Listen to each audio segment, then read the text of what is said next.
Diz assim a palavra de Deus: quando Jesus desceu do monte, grandes multidões o seguiam.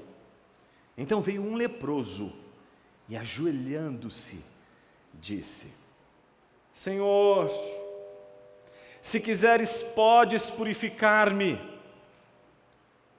Jesus estendeu a mão e o tocou, dizendo: quero ser purificado. No mesmo instante, ele foi purificado da lepra. E então Jesus lhe disse: olha, não contes isso a ninguém, mas vai, mostra-te ao sacerdote e apresenta a oferta que Moisés estipulou para que lhe sirva de testemunho. Oremos. Senhor Deus, fale conosco através de Tua gloriosa palavra, que sejamos renovados mais uma vez pela iluminação do Teu Espírito Santo e alimentados. Alimenta a nossa alma, Senhor, carente, Senhor, da Tua palavra, carente de direção, carente de orientação. Nos ensina a viver pela Tua palavra, nos ensina a agir pela Tua palavra, nos ensina a escolher pela Tua palavra, nos ensina a amar segundo a Tua palavra, nos ensina a Tua palavra, Senhor. Nós Te rogamos mais uma vez, em nome de Cristo Jesus. Amém. Clamo a Ti, ó Deus, mas não respondes. Fico de pé, mas apenas olhas para mim. Contra mim te voltas com dureza e me atacas com a força de Tua mão. Tu me apanhas e me levas contra o vento e me jogas de um lado a outro no meio de uma tempestade. Sei que me farás descer até a morte, ao lugar destinado a todos os viventes. A verdade é que ninguém estende a mão a um homem leproso, principalmente quando este, em sua aflição, grita por socorro. Palavras de Jó, no capítulo 30, versículos 19 a 24. Jó representa na história de toda a redenção aquele que, sendo justo, aquele que, sendo piedoso, sofreu, que teve seu corpo machucado pela lepra. Quando a gente fala lepra na Bíblia, a gente não pode confundir com hanseníase. Em geral, a gente, quando lê lepra, já pensa logo naquilo que a gente chama hoje de lepra, mas entenda que todas as vezes que aparece a palavra lepra, diz respeito a qualquer enfermidade de pele, qualquer enfermidade de pele. Não sabemos qual é a enfermidade de pele que Jó tem, mas sabemos que ela incomoda ele ao ponto de ele raspar as feridas com um caco. Sabemos que não só a lepra coça a sua pele, incomoda a sua pele, mas a sua lepra é como uma coceira no coração.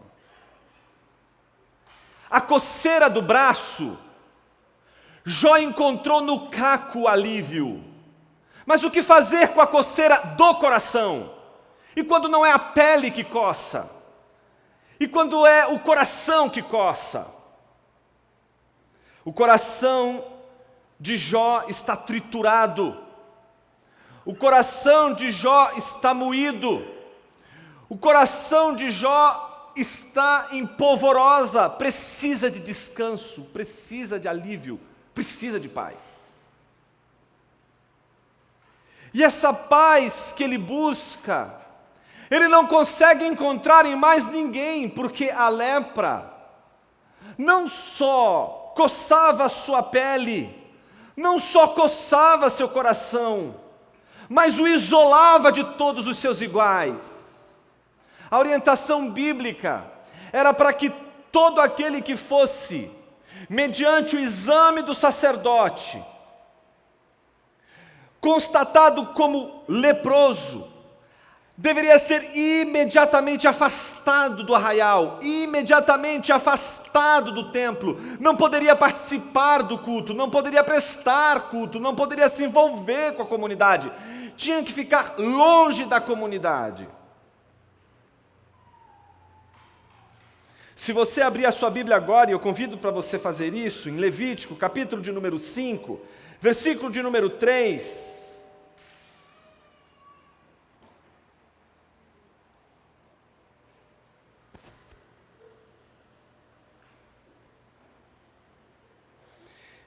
melhor, do versículo 2 ao 3, você vai entender o dilema de Jó. Versículo de número 2: se alguém tocar alguma coisa impura, seja cadáver de animal selvagem impuro, seja cadáver de gado impuro, seja cadáver de animal que rasteja impuro, mesmo que o faça sem perceber, ficará impuro e culpado. Se alguém, sem perceber, tocar a impureza de um homem, seja qual for a impureza com que este se tornar impuro, quando souber, será culpado. Pode voltar lá para Mateus capítulo 8. As leis que separavam, isolavam o leproso da comunidade, eram leis rigorosíssimas, a ponto de o leproso ter que se afastar e, ao mesmo tempo, agir não em função de si mesmo, mas em função da proteção da própria comunidade. Seria um crime um leproso estender as mãos para alguém. O que ele deveria sempre fazer é ter as suas mãos recolhidas, justamente para que o outro não sofra a impureza das suas mãos. Então o leproso, ele está defendido da comunidade, está defendido de todas as pessoas que ele, digamos assim, fazem parte do seu povo, da sua família, não pode conviver com eles.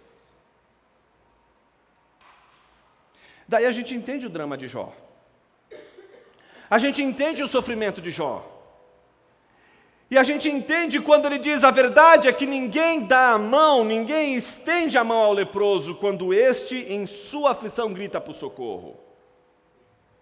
Então, não era incomum leprosos desejarem que pessoas os abraçassem, que pessoas os acolhessem. Mas quem acolheria um leproso? Quem tocaria um leproso? Quem estenderia a mão a um leproso?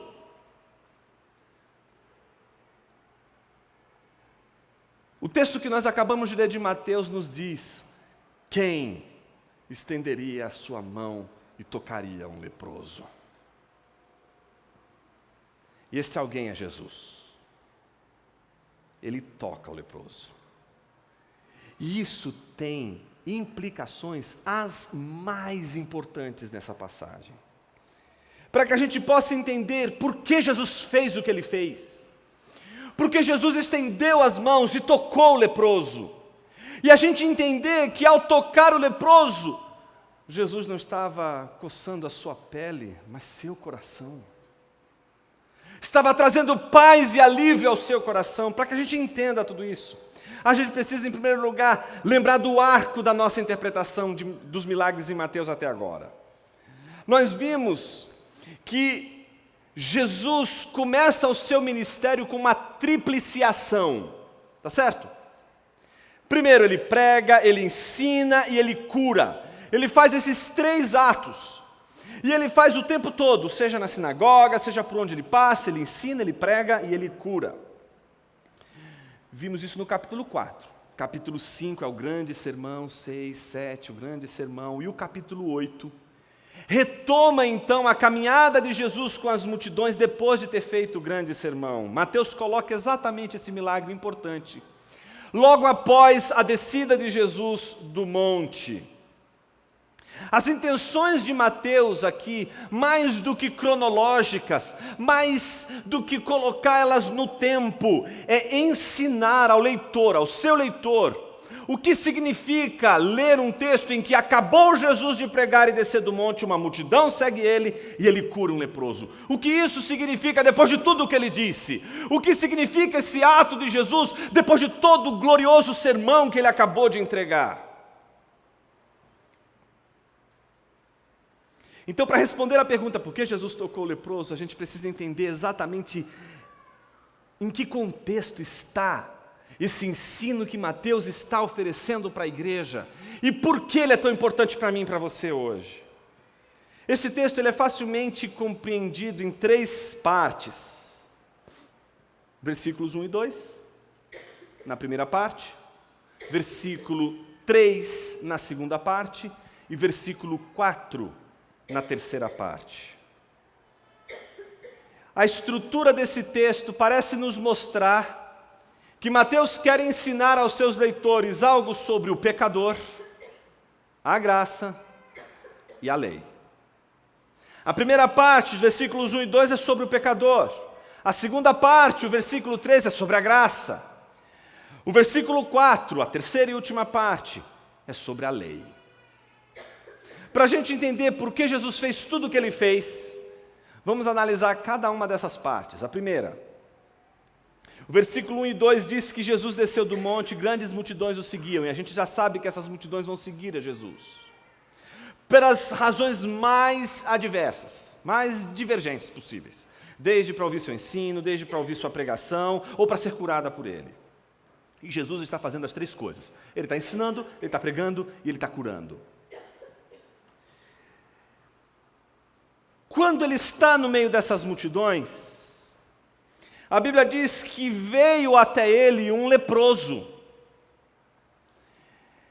E a primeira coisa que deve nos chamar a atenção é como esse leproso se aproxima de Jesus.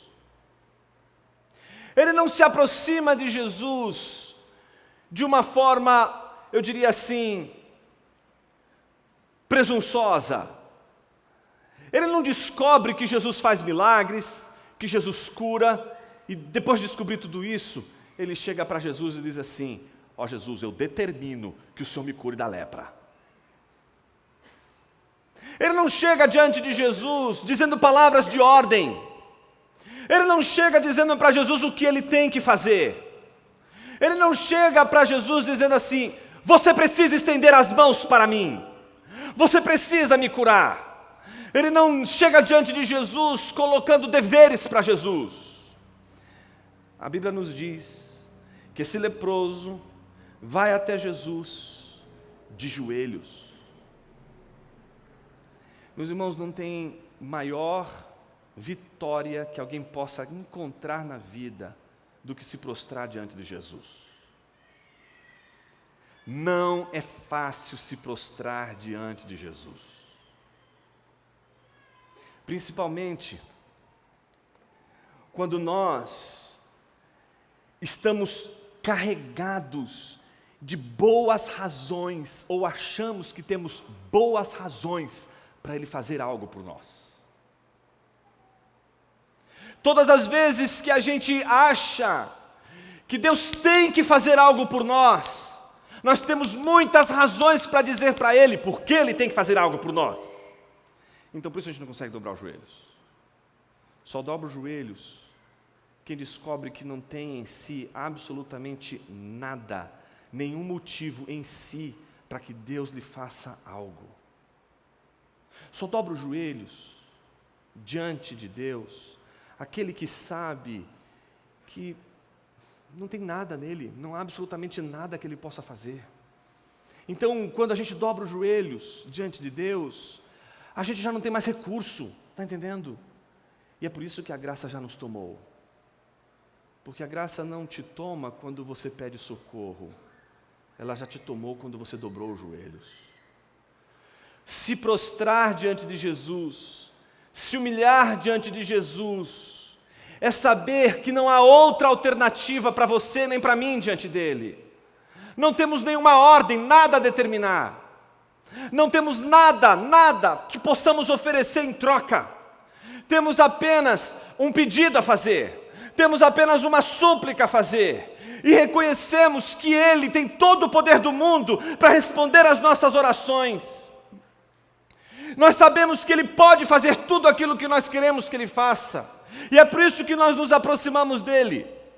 E se temos consciência de que Ele pode todas as coisas e nós não podemos absolutamente nada, a única coisa que nós fazemos é nos prostrarmos diante dEle e suplicarmos. Suplicarmos por sua ajuda, suplicarmos por seu socorro, suplicarmos por sua graça, suplicarmos por sua misericórdia.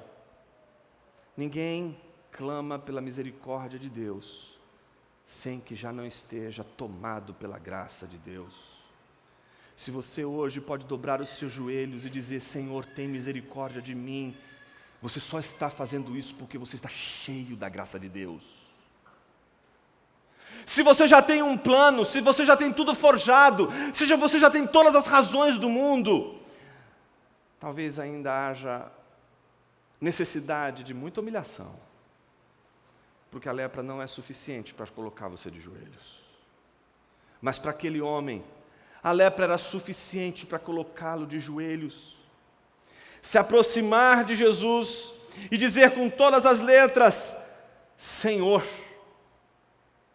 Como assim? Senhor. Só pode dizer Senhor aquele que de joelhos já se considera inferior àquele a quem ele está se dirigindo. Ele poderia olhar para Jesus e dizer assim: mas em que há algo de diferente entre nós? Você é homem como eu sou homem. A consciência de Jesus como Deus ainda não estava clara, sequer entre os discípulos, quanto mais entre as multidões.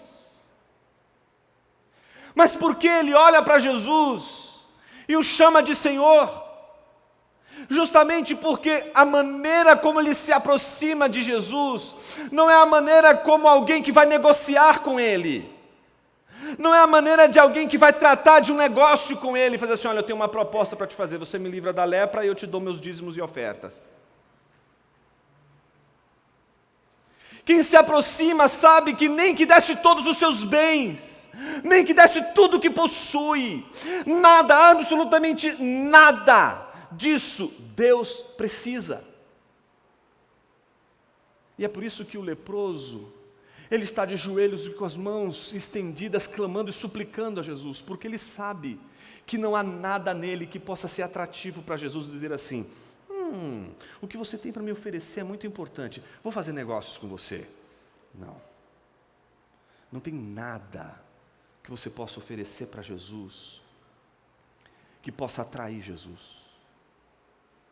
É por isso que a graça, a misericórdia de Deus é uma experiência tão maravilhosa. Porque alguém que recebe uma graça, que recebe a compaixão e a misericórdia de Jesus, está diante de um ato glorioso de um Deus que não precisava fazer aquilo. Ele não precisa curar você. Não existe uma regra dizendo: olha, faltou colocar o 11º mandamento, que Deus é obrigado a curar o povo da aliança. Não há nenhuma obrigação divina. Não há nada que imponha a Deus a necessidade de nos curar. Deus não sofre nenhuma, digamos assim, nenhuma influência externa. Deus não sofre nenhuma provocação das nossas chantagens emocionais. Não adianta fazer chantagem emocional para Deus, não adianta você chorar diante de Deus copiosamente. Não adianta você orar palavras e palavras e palavras e palavras e palavras e palavras sem absolutamente nenhuma consciência da sua miséria. Deus não vai ser comovido pelo seu choro. Deus não vai ser comovido pelos seus sentimentos. Não adianta você dizer assim: eu acho que se eu chorar muito diante de Deus hoje, eu acho que Ele vai ter um pouco de compaixão. Talvez você vai conseguir isso de um amigo, um irmão da igreja. Mas Deus não vai se compadecer de você, seja porque alguém está obrigando, ou seja porque você está chantageando Ele. Por isso, quando alguém vai suplicar alguma coisa a Deus, esse alguém já vai de joelhos, porque esse alguém já sabe: Senhor, o que eu poderia te oferecer?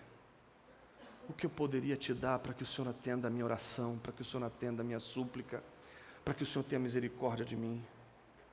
Mas deixa eu confessar um negócio para você. Que medo, não? Que medo deve dar de fazer essa oração. Por isso que a gente não quer fazer essa oração. A gente não quer fazer essa oração porque ela é apavorante. Ela é desconcertante, sabe por quê? A gente vai cegar, vai suplicar, sabendo que Ele não tem a menor necessidade de nos curar. Então qual é o nosso maior pavor? É a nossa briga interna. E se Ele não nos curar? Se você já sabe que não há chantagem, não há nada que você possa fazer, não há nada que você possa oferecer, qual é a única coisa que poderia te apavorar? O fato de repente você chegar assim mesmo diante de Deus, totalmente quebrantado, totalmente entregue, totalmente tomado pela graça de Deus, totalmente cheio de humilhação, clamando pela misericórdia de Deus, contando único e exclusivamente com Ele, não tendo mais nada que segure você a não ser a sua fé nele. E você de repente pedir para Ele, mas sabendo ao mesmo tempo que mesmo que Ele não faça um milagre, Ele continuará sendo Deus e continuará sendo amoroso, continuará sendo misericordioso. E a nossa pergunta é: como eu vou continuar te chamando de amoroso, de misericordioso? Aqui eu acho que a gente tem o grande desafio que esse leproso coloca para mim e para você. Ele veio como estava, ele não passou no médico, não passou em absolutamente nenhum outro curandeiro, ele está leproso, do jeito que está, ele se apresenta diante de Jesus, e diante de Jesus, de joelhos dobrados, prostrado, ele faz uma afirmação que mostra que, de um lado, ele não duvida do poder de Deus, mas, ao mesmo tempo, expressa o seu medo, o seu temor, que é talvez o seu temor, meu irmão, talvez o seu temor, minha irmã, o de chegar exatamente como esse leproso hoje diante de Jesus, e o medo de ser ignorado por Ele, o medo de Ele ignorar suas orações, o medo de Ele ouvir, tá, e você não ouvir mais nada, a não ser o tá.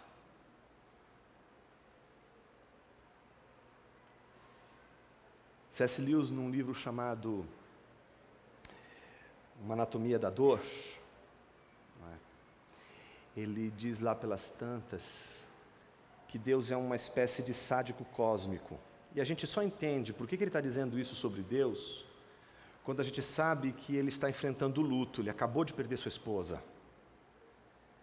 E então ele começa a levantar várias questões para Deus. E ele começa, como Jó, questionar: por que o Senhor está me esmagando? Por que o Senhor está me ferindo? Por que o Senhor está me machucando? Então, lá pelas tantas, ele diz: Deus não é outra coisa senão uma porta fechada na sua cara, com um ferrolho sendo girado do outro lado 2 vezes, para se certificar de que você não vai abrir essa porta. É curioso porque talvez essa seja a sensação daquele que de repente se aproxima diante de Deus e baixa as guardas e diz assim: eu não vou fazer hoje uma oração, uma súplica a Deus, pedindo para que Ele faça um milagre como eu fazia. Eu não vou chegar chutando a porta dizendo: eu determino em nome de Jesus. Eu não vou chegar dando ordens, eu não vou chegar dizendo como tem que ser. Eu vou chegar assim, de mãos vazias, sem nada para oferecer, mas sabendo que Ele não tem absolutamente nenhuma obrigação em me dar. E a minha pergunta é: será que se eu sair desse momento de oração e Ele não me der nada, e Ele simplesmente não responder minhas orações, será que eu vou suportar? Será que eu vou aguentar? Talvez esse seja o maior desafio para aquele que quer fazer uma oração assim diante de Deus. E talvez por isso a gente não faça essa oração diante de Deus, porque a gente tem medo de, no final das contas, sermos ignorados por Ele. Mas observe o versículo de número 2, o que diz: então veio um leproso e, ajoelhando-se, disse: Senhor, se quiseres. A gente não pode deixar de lado esse "se quiseres" nunca na nossa vida, meus irmãos. O "se quiseres" aqui deste leproso é, olha, o "se quiseres" aqui é uma confissão da onipotência divina. O "se quiseres" é o seguinte: o Senhor pode todas as coisas, Mas se o Senhor não quiser... Então a pergunta dele não é se tu podes, a pergunta é se tu queres. A pergunta dele não é se tu podes, porque ele sabe que pode. Então a grande prova do crente diz respeito à vontade de Deus e não ao seu poder. Nós já sabemos que Ele pode todas as coisas, a nossa luta não é contra a onipotência divina, cremos que Ele é onipotente, a nossa luta maior é contra a sua vontade. E se a vontade dele não for essa? E se Deus não quiser? Então para que eu vou orar? Para que eu vou levantar as minhas mãos? Para que eu vou suplicar? Para que eu vou dobrar os meus joelhos? Por que eu vou me humilhar? Se no fim das contas Ele não tem obrigação sequer de responder às minhas orações.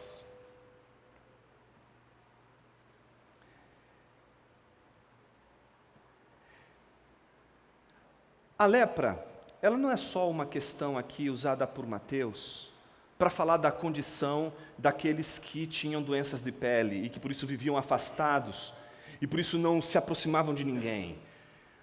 O que faz a gente, no mínimo, perceber que ele vivia distante, mas ele sabe que Jesus está fazendo milagres e por isso ele resolve sair do anonimato e enfrentar as multidões, correr o risco de ser apedrejado, correr o risco de sofrer um processo de punição terrível, mas encontrar Jesus sabendo que, pelo menos, se Ele quiser, eu posso sair dali curado.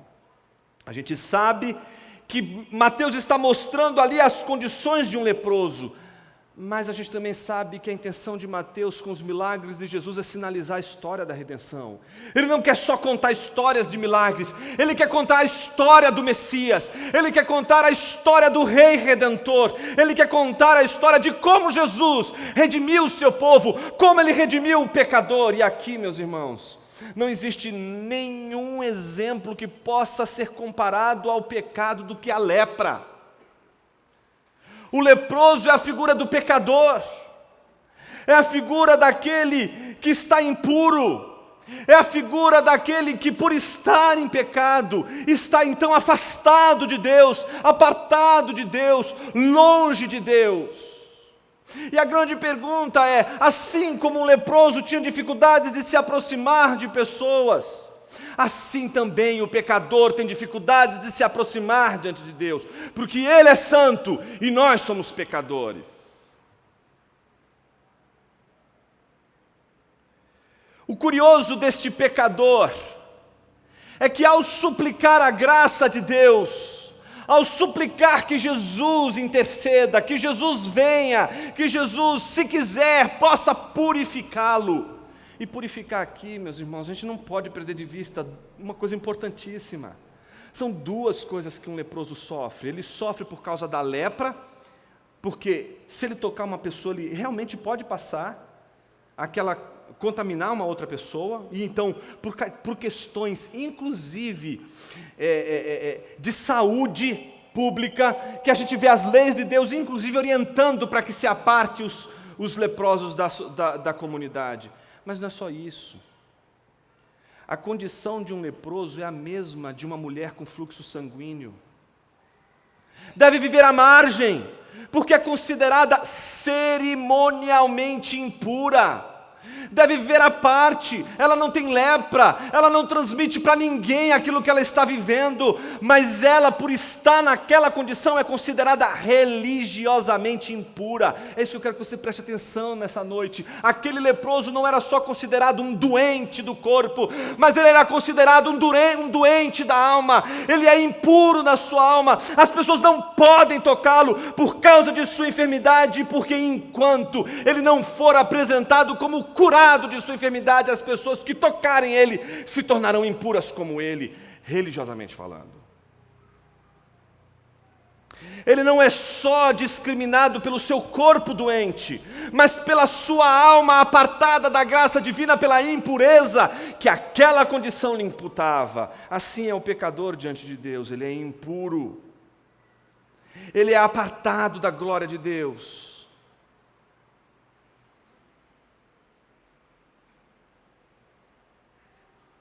Entretanto, o que nos chama a atenção, esse é o segundo ponto do sermão, a reação de Jesus. Como Jesus reage? Dizendo: deixa eu pensar no seu caso. É assim? Não. A Bíblia diz que Jesus estendeu a mão. Meus irmãos, tem que parar tudo agora. Jesus estendeu a mão.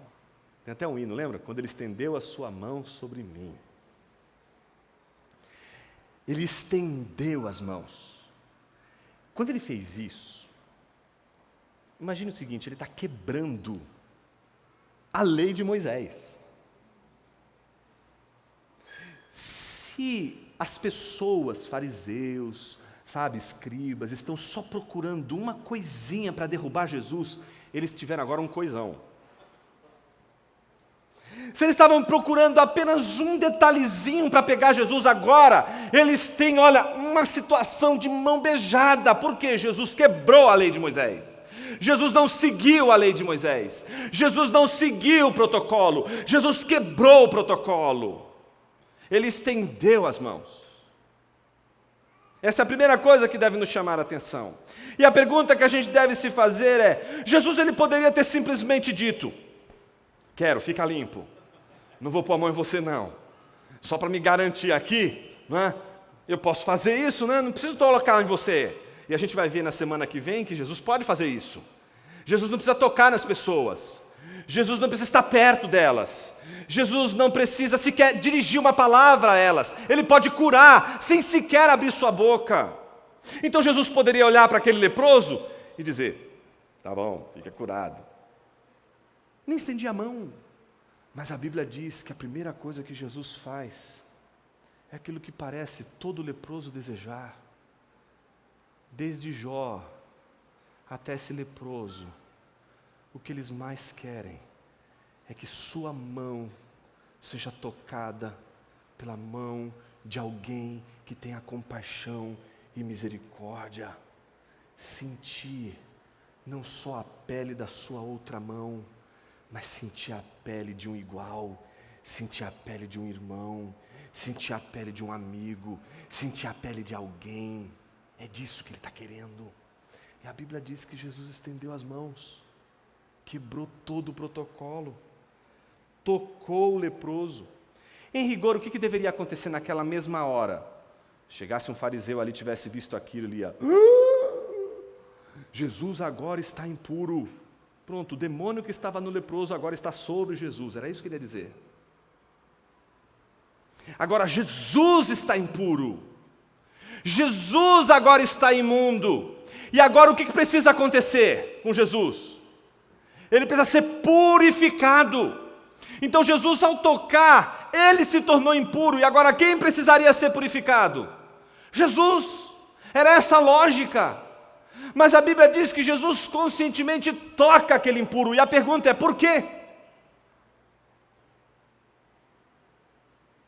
Se a gente pudesse agora visualizar aquela cena diante da gente, o que a gente ia ver não é um imundo sujando alguém limpo, mas é alguém limpo purificando alguém sujo.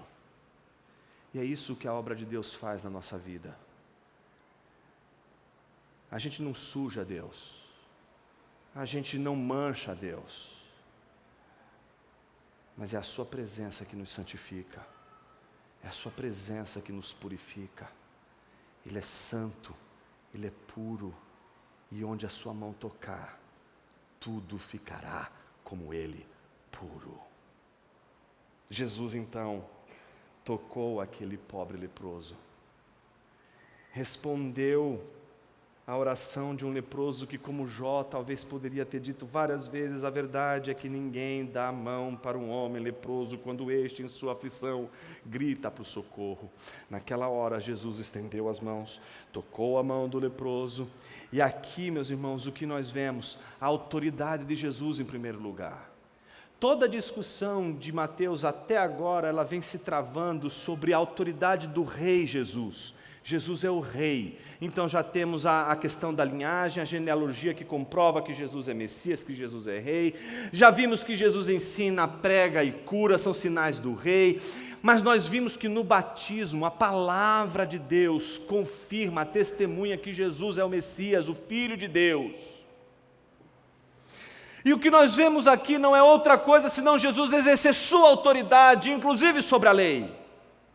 Então, quando ele está diante daquele leproso, e aquele leproso com seu coração humilde, quebrantado, então, diante daquele coração humilde e quebrantado, Jesus exerce a sua misericórdia, exerce a sua graça sobre ele, toca aquele leproso. E a Bíblia diz que naquele exato momento, no mesmo instante, ele foi purificado da lepra. Porque quando Jesus o toca, ele ao mesmo tempo responde à pergunta. Ele não responde à pergunta dizendo: eu sou poderoso para te curar. Eu sou sim onipotente para te curar. Esta é a prova de que eu sou Deus.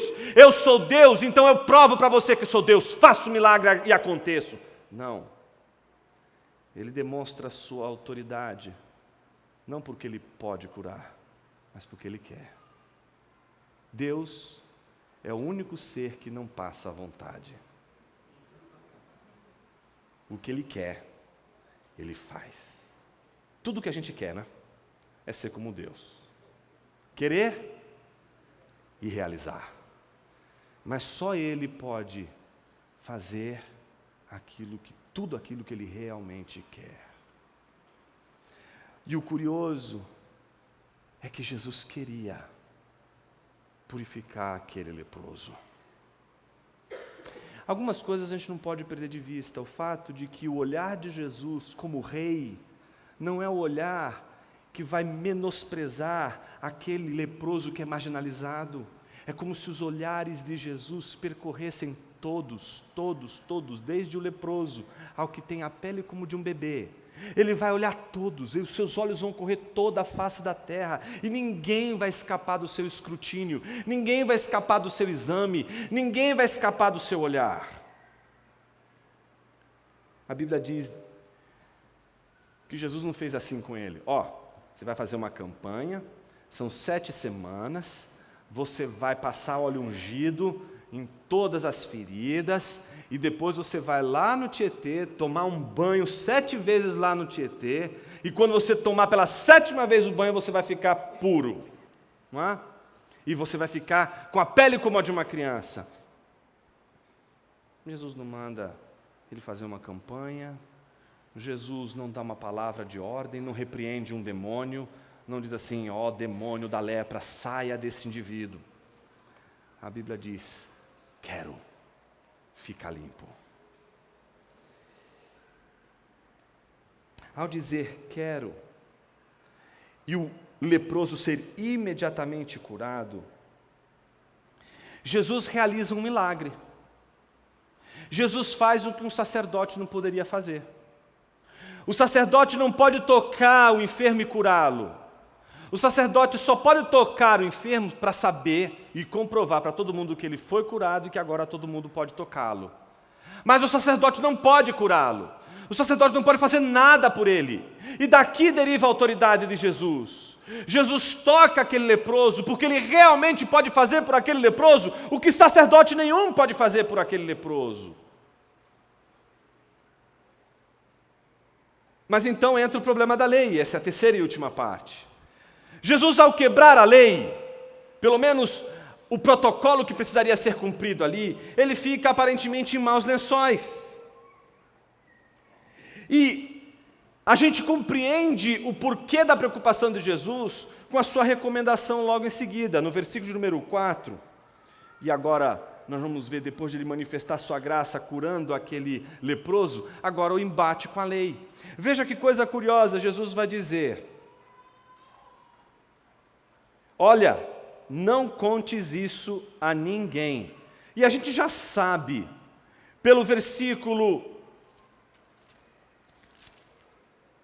23 do capítulo 4, que a fama de Jesus, versículo 24 também, a fama de Jesus percorria por toda a Galileia e para além da Galileia. As pessoas sabiam quem era Jesus, as pessoas conheciam quem era Jesus. Então, só que Jesus não estava preocupado com isso. Jesus não estava entendendo de forma alguma que a sua autoridade dependia da aclamação pública. A autoridade de Jesus depende exatamente do testemunho que ele já ouviu da parte de Deus de que ele é o Filho amado que dá prazer.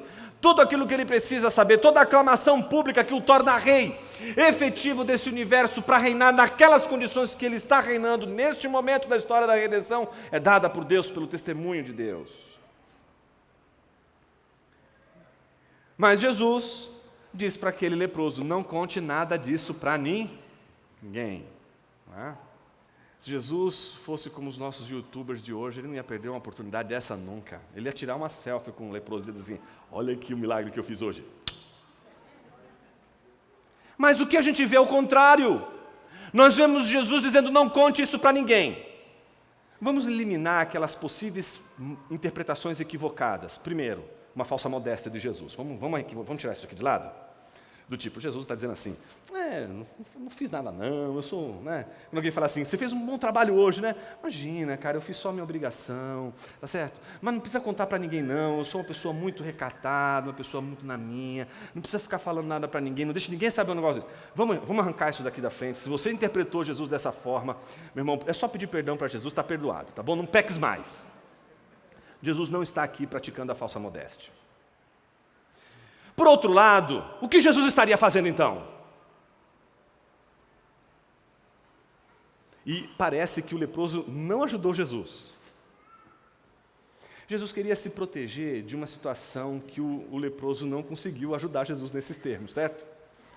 O que Jesus está preocupado? Se chegar essa notícia antes do leproso falar com o sacerdote, o que vai acontecer? Jesus, os fariseus e escribas, Jesus quebrou a lei de Moisés, está vendo, olha só, ele está quebrando a lei. E o que Jesus quer que aconteça? Duas coisas. Primeiro, ele precisa fazer isso, ele precisa chegar até o sacerdote, para que o sacerdote, que é o único, imagine que o sacerdote ocupa o lugar do médico nessa hora. O sacerdote, ele tem o dever de, vendo alguém curado, de uma situação como essa, de declarar que ele está curado e reintegrar ele à sociedade. É dele essa autoridade. Só que para fazer isso, ele tem que testemunhar que a pessoa está curada. Então imagine que o sacerdote vai olhar e vai dizer assim: está curado, o que você fez? Qual foi a pomada que você passou? Não, eu encontrei Jesus. Não, Jesus não. Você está me dando uma prova de que o que ele está dizendo é verdade, porque qual é a função do milagre? A função do milagre é dizer o seguinte: não é só que Jesus faz milagres, é que aquilo que ele está pregando e ensinando é verdade. Os milagres acontecem junto com o discurso de Jesus, para que as pessoas saibam que aquilo que ele também está dizendo procede. Quando ele diz: vá em paz, a tua fé te salvou, é porque a tua fé te salvou, não peques mais. Ou Jesus perdoando os pecados, exatamente aquilo que ele está dizendo é exatamente o que está acontecendo.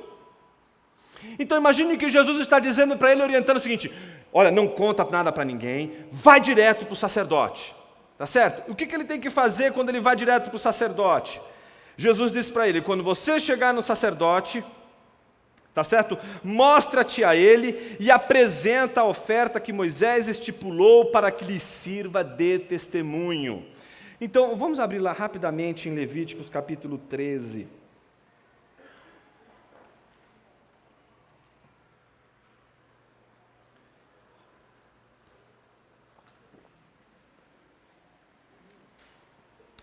Os versículos 45 e 46, veja o que diz a palavra de Deus.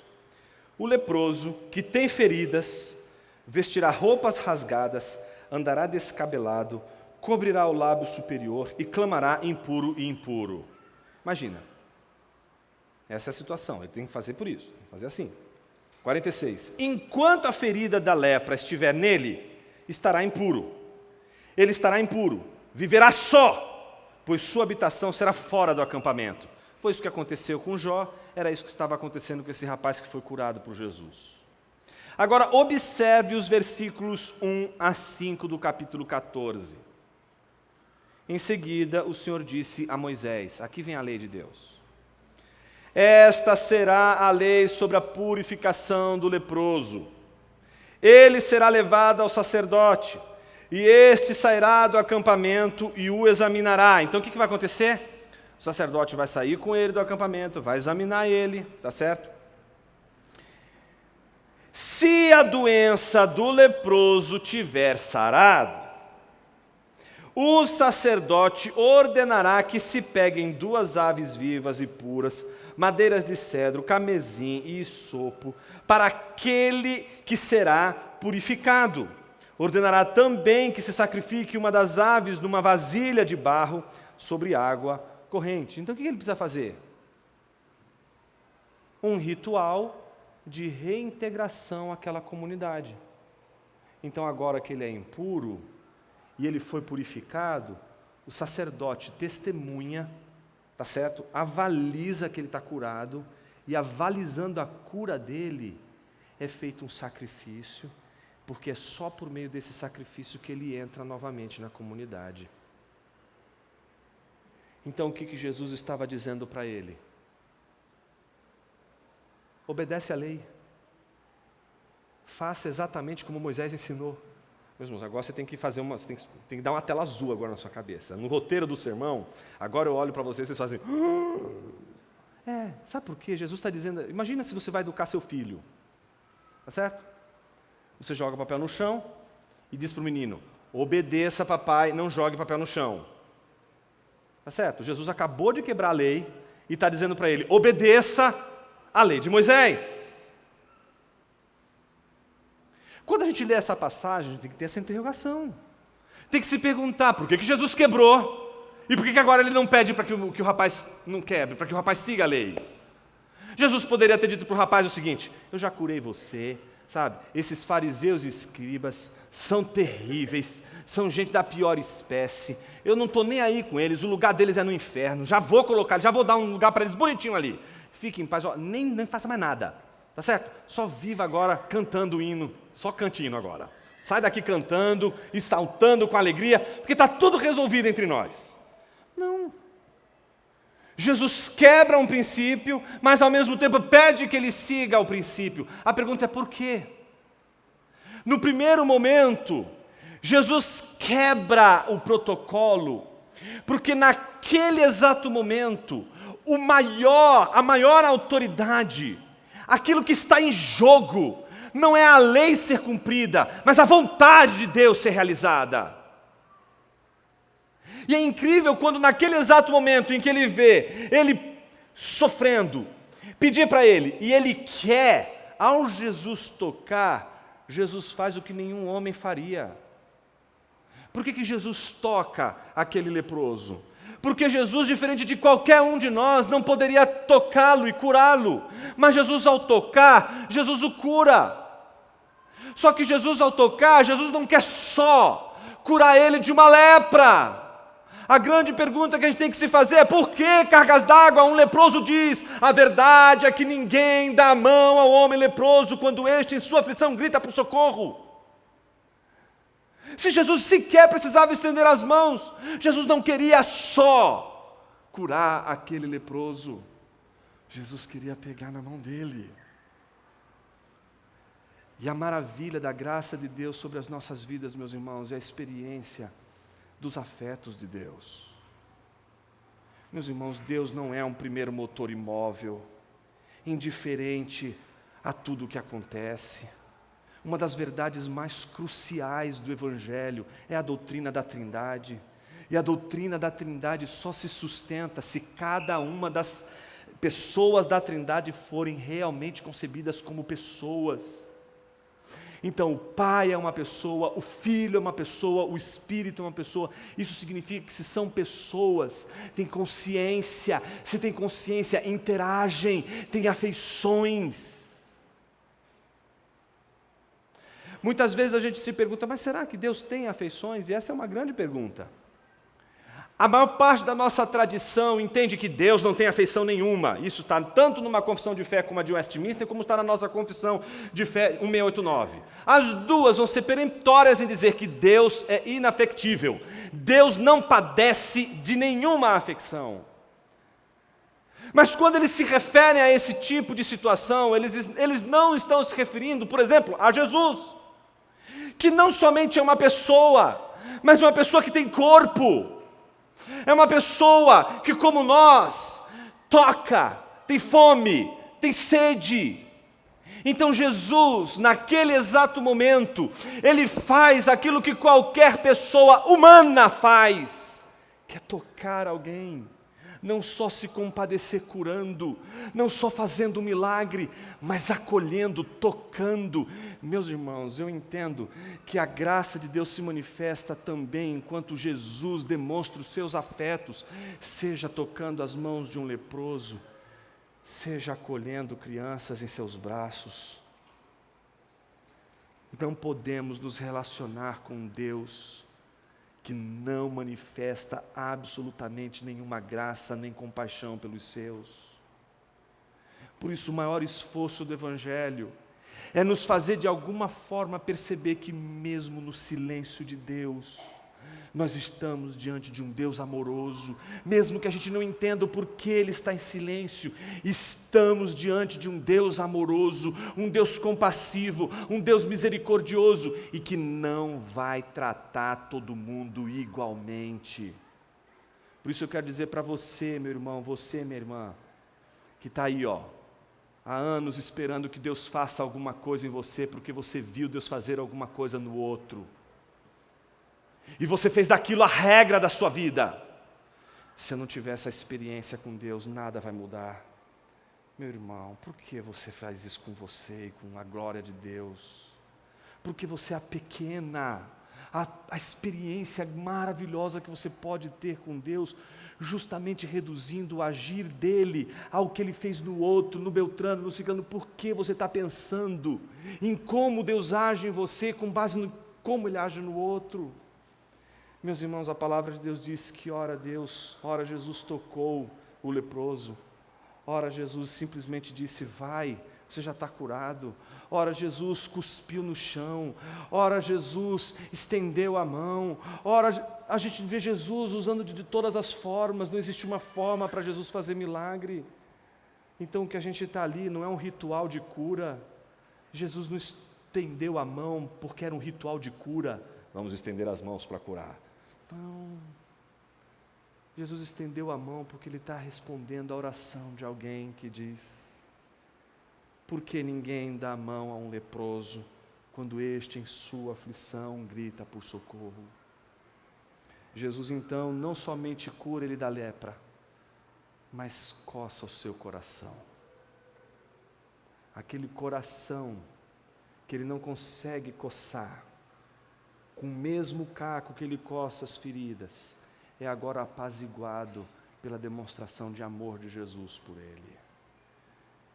Minha oração é para que Deus faça milagres em nossas vidas, mas para que a gente veja o milagre também, o amor.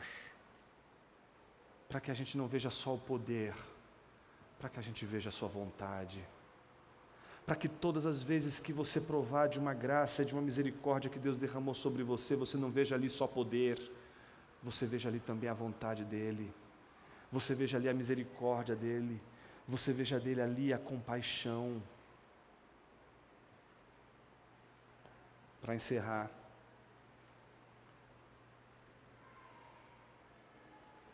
Jesus prova para os sacerdotes que Ele curou. Mas em segundo lugar, se um sacerdote dissesse, Jesus quebrou a lei de Moisés, Jesus é contra a lei de Moisés, ao mandar aquele leproso seguir exatamente o rito da lei, o sacerdote precisava admitir que Jesus não só tinha a lei em alta conta, mas exigiu que aquele que foi curado por ele cumprisse a lei. Aqui em Mateus nós temos o proto-evangelho, meus irmãos, agora claramente diante de nós como evangelho.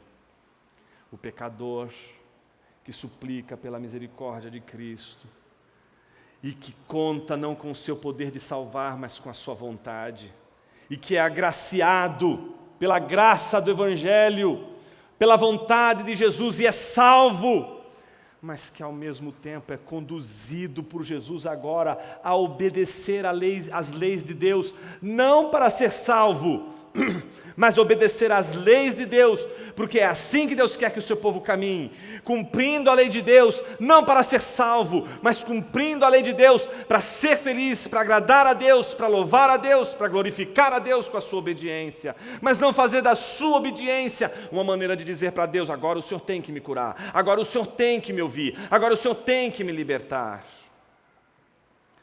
Minha palavra para você nessa noite talvez seja uma só.